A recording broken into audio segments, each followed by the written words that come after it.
বাংলাদেশত হিন্দু যুৱকক অমানসিক অত্যাচাৰ কৰি হত্যা কৰাৰ প্ৰতিবাদত আজি তেজপুৰত বিশ্ব হিন্দু পৰিষদে তীব্ৰ প্ৰতিবাদী কাৰ্যসূচী গ্ৰহণ কৰে। উল্লেখ্য যে যোৱা 19 ডিচেম্বৰত বাংলাদেশত দীপুচন্দ্ৰ দাস নামৰ এজন হিন্দু যুৱকক সাধাৰণ কথাতে অমানসিক অত্যাচাৰ কৰি জীৱনতে জ্বলাই হত্যা কৰিছিল। তাৰে প্ৰতিবাদত তেজপুৰ কোৰ্ট চাৰিআলিত বিশ্ব হিন্দু পৰিষদে আজি প্ৰতিবাদী কাৰ্যসূচী গ্ৰহণ কৰে।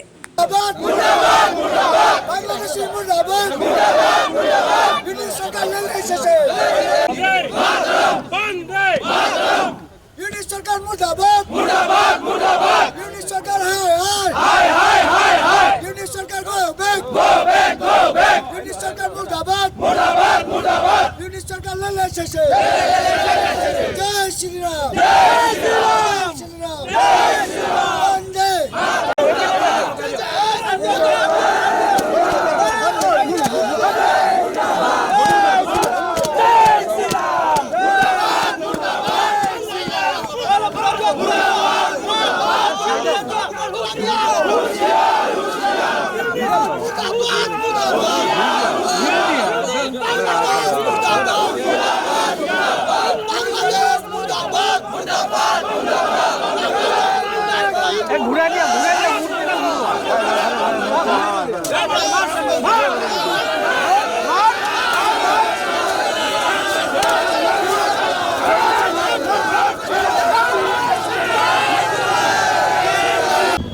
বিশ্ব হিন্দু পৰিষদ আৰু বজৰং দলৰ সহযোগত বিবিধ হিন্দু সংগঠন মিলি আজি আমি এই প্ৰতিবাদী কাৰ্যসূচী গ্ৰহণ কৰিছোঁ।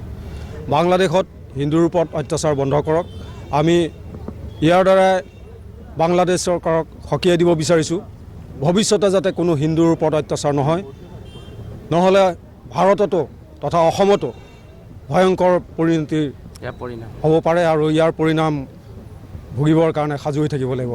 যিহেতুকে আজি ভাৰতৰ সকলো হিন্দু সংগঠন এক হৈছে, সকলো হিন্দু এক হৈ আজি আমি প্ৰতিবাদ কৰিবলৈ আহিছোঁ যে ভৱিষ্যতে যাতে বাংলাদেশত হিন্দুৰ ওপৰত অত্যাচাৰ নহয়, নহ'লে ইয়াৰ পৰিণাম অসমত বা ভাৰততো তেওঁলোক ভুগিবলৈ সাজু থাকক।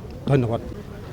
আপোনালোক সকলোৱে ইতিমধ্যে গম পাইছে যে 19 তাৰিখে আমাৰ চুবুৰীয়া ৰাষ্ট্ৰ বাংলাদেশত আমাৰে হিন্দু এজন ভাই দীপুচন্দ্ৰ দাস নামৰ এজন যুৱকক তাৰে বাংলাদেশী মিয়াই নৃশংসভাৱে হত্যা কৰি গাত অগ্নিসংযোগ কৰিছে জীৱন্ত অৱস্থাত। কেনেকৈ ইমান নিষ্ঠুৰ হ'ব পাৰে তেওঁলোক?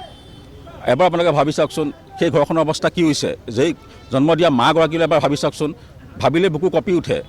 যিজনী মাকে ল'ৰাটো ইমান তুলি তালি ডাঙৰ দীঘল কৰিলে তাক জীৱন্ত অৱস্থাত জ্বলাই দিছে, কেনেকুৱা বেয়া লাগিছে ভাবি পেলাই, বুকু কঁপি উঠে ভাবিলে। এটা সময়ত পাকিস্তানী যি সেনা আছিলে, পাকিস্তানী সেনাই বাংলাদেশৰ জাতিটোক 1 লাখ ওপৰত মহিলা ধৰ্ষণ কৰি হত্যা কৰিছিলে। তাৰ উপৰি প্ৰায় 40,000 যুৱতী মহিলাক ধৰ্ষণ কৰি হত্যা কৰিছিলে, 40,000 মহিলাক। সেই জাতিটোক স্বাধীনতা দিছিলে আমাৰ ভাৰতে। আজি সেই ভাৰতক সকীয়াই দিব পৰা হ'ল বাংলাদেশে। তেওঁলোকে বোলে উত্তৰ পূৰ্বখন দ্বিখণ্ডিত কৰি তেওঁলোকৰ বাংলাদেশৰ লগত সংলগ্ন কৰিব। ভিক্ষাৰী জাত তহঁতে খাবলৈ নোপোৱা, তহঁতে খাবলৈ নাই চালা, তহঁতে চোৰৰ দৰে আমাৰ ভাৰতত প্ৰৱেশ কৰক, কাটাতাৰ পাৰ হৈ আহি ইয়াত চৰ মাটি দখল কৰ, তহঁতে ইয়াত আমাক ভাবুকি দিয়, তহঁতে সেইটো শক্তি হোৱা নাই যে আমাৰ ভাৰতৰ লগত তহঁতে ফেৰ মাৰিবি।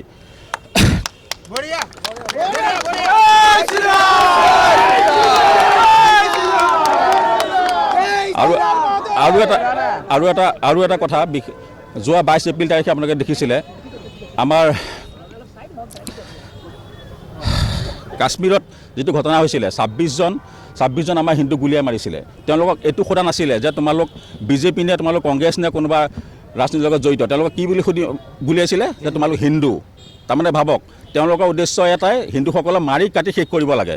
আমাৰ ইয়াত মানে ৰাজনীতিটো বেছি চলে। আপোনালোকক মই হাতযোৰ কৰি অনুৰোধ কৰিছোঁ, আপোনালোকে ৰাজনীতিটো বাদ দিয়ক, সকলো হিন্দু একত্ৰিত হওক, নহ'লে অনাগত দিনত বাংলাদেশৰ পৰিস্থিতি আমাৰ অসমত হ'বলৈ গৈ আছে। যদিহে আপোনালোক একত্ৰিত নহয়, এতিয়াও সময় আছে, সকলো হিন্দু একত্ৰিত হওক। প্ৰথমতে আমি নিজৰ ধৰ্মটো ৰক্ষা কৰি লওঁ। যদি ধৰ্মটো ৰক্ষা কৰিব নোৱাৰোঁ, আমি জাতিলৈ কি কৰিম?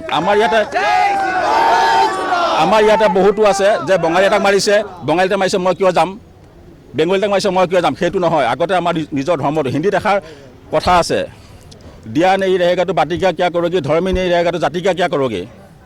গতিকে আমাৰ ধৰ্মটো মেইন, আমি নিজৰ ধৰ্মটো আগতে ৰক্ষা কৰি লওঁ।